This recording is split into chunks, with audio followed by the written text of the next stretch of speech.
The conference room fell silent when Emma Richardson, the youngest female CEO in the tech industry, locked eyes with a quiet man sitting in the back row during her company presentation. She had just finished explaining how her software could revolutionize small businesses when she noticed him. Tired eyes, worn jacket, but listening with an intensity that made her pause mid-sentence. Something about his presence felt different from the usual corporate crowd, and in that moment, without thinking, she pointed at him and said with a playful smile, "If this presentation has convinced you, will you marry me?" The room erupted in laughter, but he didn't laugh. He just smiled softly and replied, "What if I say yes?" The air shifted, and Emma felt her heart skip in a way no business deal had ever made it beat. His name was Daniel Cooper, and he wasn't supposed to be at that conference at all. He was a single father of a 6-year-old daughter named Lily, working 2 jobs to keep their small apartment and put food on the table after his wife had walked out on them 3 years ago, leaving only a note that said she couldn't handle motherhood anymore. Daniel had learned to survive on 3 hours of sleep, instant coffee, and the pure determination to give his daughter a childhood filled with love, even if it lacked everything else. He had won the conference ticket in a random online giveaway, thinking maybe, just maybe, he could learn something to help him start the small carpentry business he'd been dreaming about since he was a teenager. He never expected to meet someone like Emma, someone whose confidence filled a room but whose eyes held a loneliness he recognized all too well. If this story resonates with you, if you believe in second chances and the power of unexpected connections, please take a moment to like this video, leave a comment sharing your thoughts, and subscribe to our channel. Your support helps us bring more heartfelt stories to life.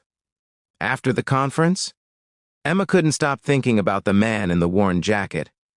She found herself searching through the attendee list, feeling ridiculous for caring so much about a stranger's answer to what should have been a throwaway joke.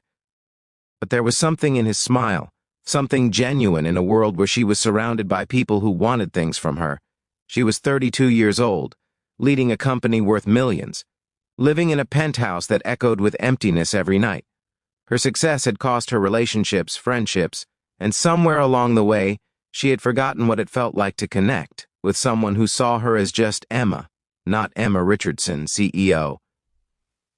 Daniel went home that night and told Lily about the beautiful woman who had made everyone laugh, and his daughter asked with the innocent wisdom only children possess, "Did she make you laugh, Daddy?" He realized she hadn't, but she had made him feel seen for the first time in years. The next morning, he did something crazy. He used the business card she had given everyone in the room, the one he had carefully tucked in his wallet, and he sent her an email. It was simple, honest, and terrifying to write. He told her his answer was yes, not to marriage, but to coffee, to conversation, to seeing if that moment had been as real for her as it had been for him. Emma received hundreds of emails daily, but Daniel's made her cry in her pristine office overlooking the city. She wrote back immediately, and they met at a small cafe far from the business district, where she showed up in jeans and he showed up with flour on his sleeve from making Lily's lunch. They talked for 4 hours, and Emma learned about midnight pancake breakfasts, about loving someone so much you'd sacrifice sleep and dreams and everything else. Daniel learned about boardroom battles, about building something from nothing, about the weight of responsibility and the ache of success without someone to share it with. When they finally said goodbye, Emma asked to meet Lily, and Daniel's eyes filled with tears because no one he'd dated since his wife left had ever asked about his daughter first. The months that followed weren't easy. Emma's board questioned her new relationship, whispered that she was distracted, that she was throwing away her focus for a carpenter with a child. Daniel struggled with feeling inadequate, with wondering what he could possibly offer someone who seemed to have everything. But Lily loved Emma, loved how she sat on the floor to play with her dolls, how she asked questions about her day like the answers mattered more than any business deal. And Emma discovered that coming home to Daniel's modest apartment, to the smell of sawdust and the sound of Lily's laughter, felt more like success than any achievement she'd earned in her corner office. 1 year after that conference, Emma stood in front of Daniel in the same small cafe where they'd had their first real conversation. She held a ring she'd designed herself, simple and perfect, and she asked him seriously this time, "Will you marry me?" Daniel, with tears streaming down his face and Lily holding his hand, said yes, not because Emma was successful or wealthy, but because she had shown him that love wasn't about having everything. It was about being willing to share everything you had. If this story touched your heart, please let us know in the comments what moment moved you most. Don't forget to like, share, and subscribe so we can continue bringing you stories that celebrate love, resilience, and hope. Their wedding was small, intimate, filled with people who mattered rather than people who were important.